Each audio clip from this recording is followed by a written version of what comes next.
See, no, I'm still in Banyan, Philippines, Laguna, Wana. You'll find houses like this, and then you'll find houses like this, and houses like this, all over in these neighborhoods. Some freshly restored, some freshly built, because the old ones, they would tear them down, and the people abandon them because they can't afford to pay the taxes, property taxes and anything anymore. So they just abandon them, the government seizes them, and then they tear them down and build new ones and sell them.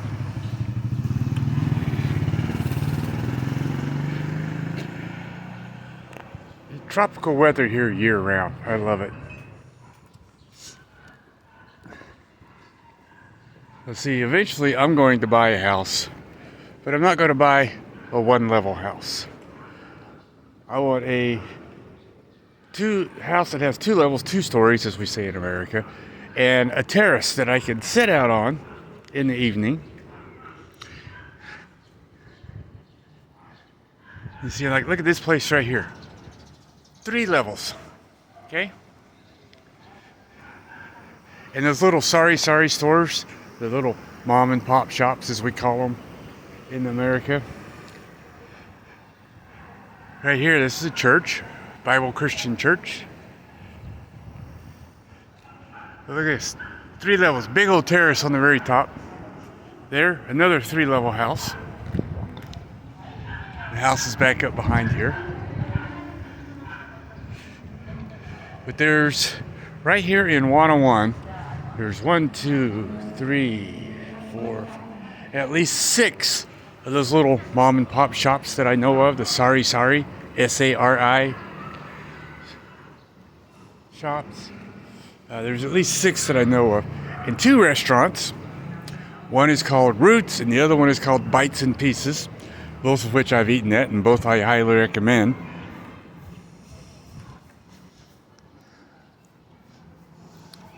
See, in there, another 3-level. They've got a water purification tank up there on the very top. So they're not having to pay to have water delivered. But here's what I was looking for. Right here, the playground. These little neighborhoods, like where I live, they're basically like an HOA. Okay?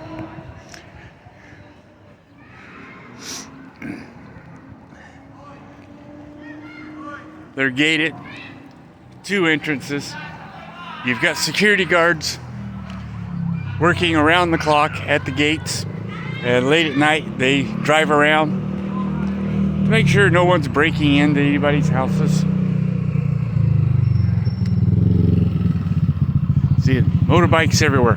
I'd say the majority of the traffic here in the Philippines is motorbikes. But yeah, this is a playground. You'll find these in every little neighborhood throughout the Philippines. Basketball, which is really a big thing here.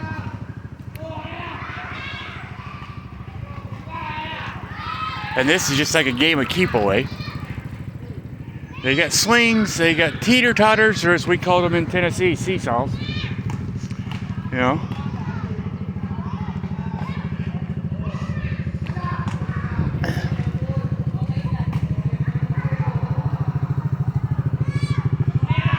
A house like that right there, like those 2 houses right there with the terrace. See, that's what I'm looking to get here within the next year and a half. Gonna move into one, get one, basically like a rent to own, Take a loan from the bank and make monthly payments. See, the fenced-in garage for your parking. Everything fenced in. Bars on, of course, bars on the lower windows. Some even have bars on the upper windows.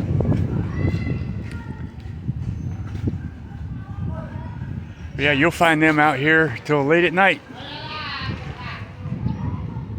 playing basketball.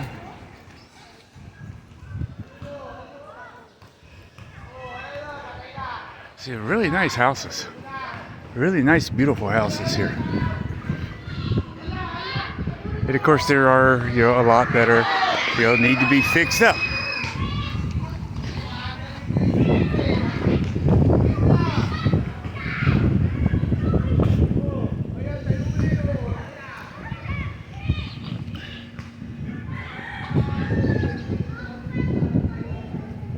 But you can get a house here like this one right here, for less than 200,000 US dollars.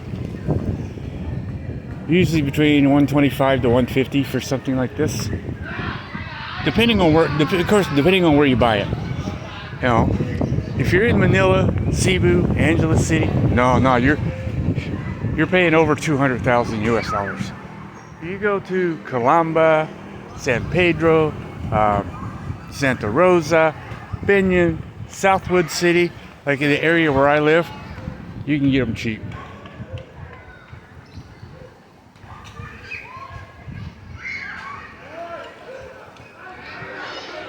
And everybody's always talking about the poverty here. Yes, the majority of the population here lives in poverty.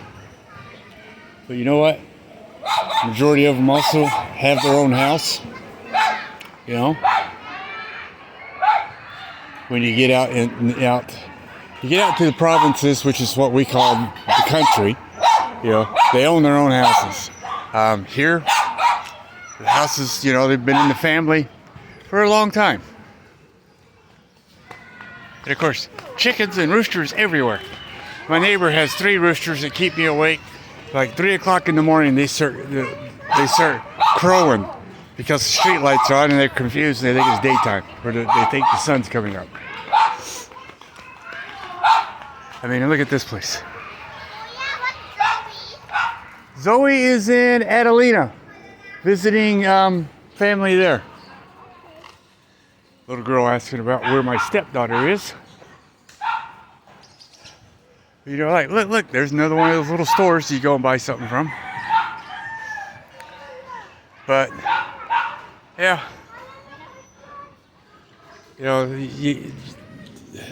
There are some areas that are absolute slums. Slums that are worse than anything you see in the United States. But you know what? The people still have a roof over their head. They take whatever materials they can find to build a little shack to live in. They've got food. They're happy.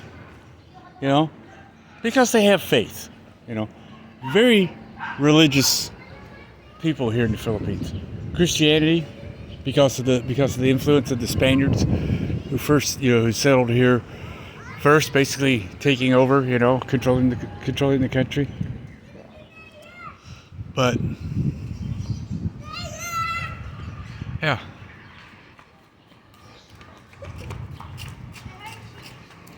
But you could buy a fixer-upper house here, 3-4 bedrooms, really cheap.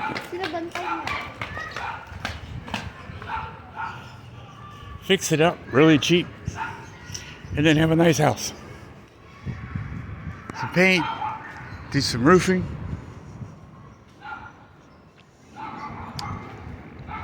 See, like right here is an empty lot. Eventually someone will buy the lot and build a house here. See, this one, it's got some paint, but needs some work on the roof. Needs the roof redone, but they're working on it. This place, nice. Hate it. Parking for at least 2 cars. And a lot of people here have 1 car, or they have a motorbike. Or they have what's called tricycles, which is a motorcycle sidecar. And there's another little store.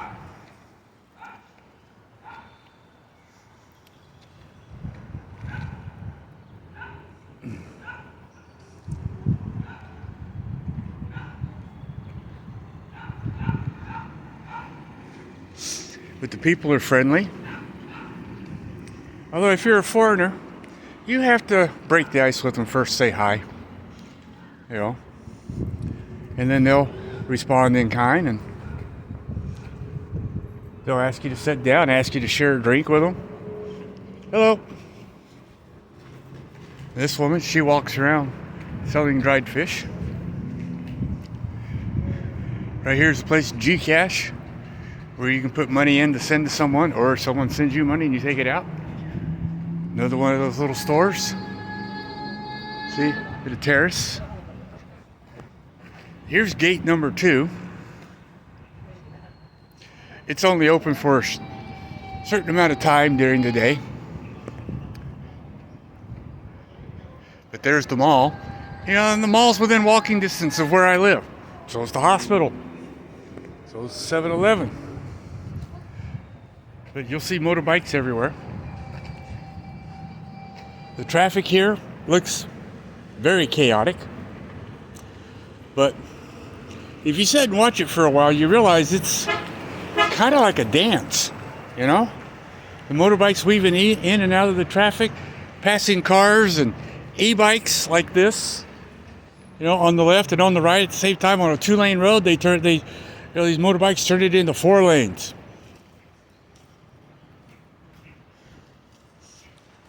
That house right there had a fire, and unfortunately the woman who lived there did not survive. Oh, and that's the thing. These houses, they're made out of bricks and cement plaster. Okay, they're made out of bricks. They got rebar, reinforced, you know. Electrical ran through it, plumbing ran through it. But since being here, I've seen 3 fires, which at first confused me because it's like, how does a brick and concrete house burn? And then realized, you know, you get an electrical short from old wiring, and it catches all the flammable stuff inside the house on fire, your furniture, your clothing.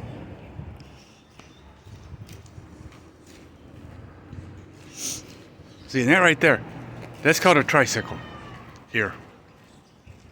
But that's not one to haul passengers. Most of the tricycles had the sidecar. They're like a taxi. You know? There, right there with the big T, that's Roots. That's one of the local restaurants here.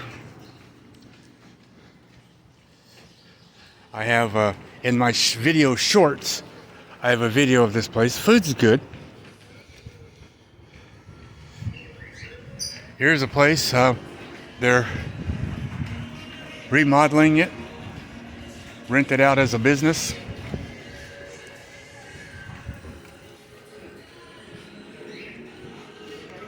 And nice cars. Toyota being the biggest seller of cars here.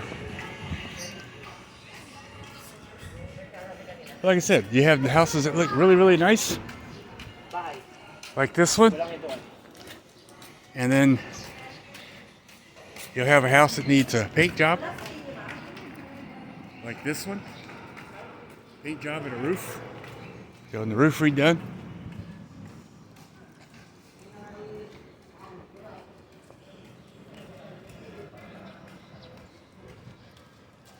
But again, the people living here, they might not be rich financially, but they're rich in their lives. Family being the most important thing to them.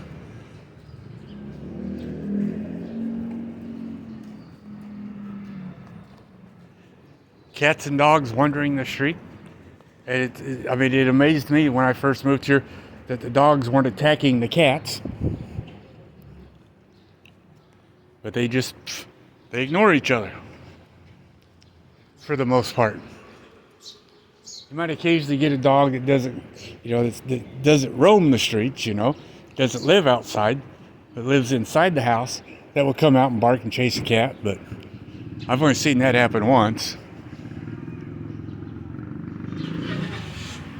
But anyway, I'm back over here by where I started,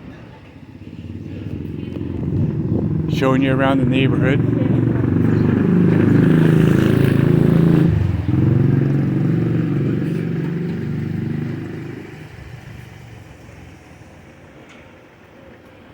And give me a thumbs up, leave a comment, and subscribe.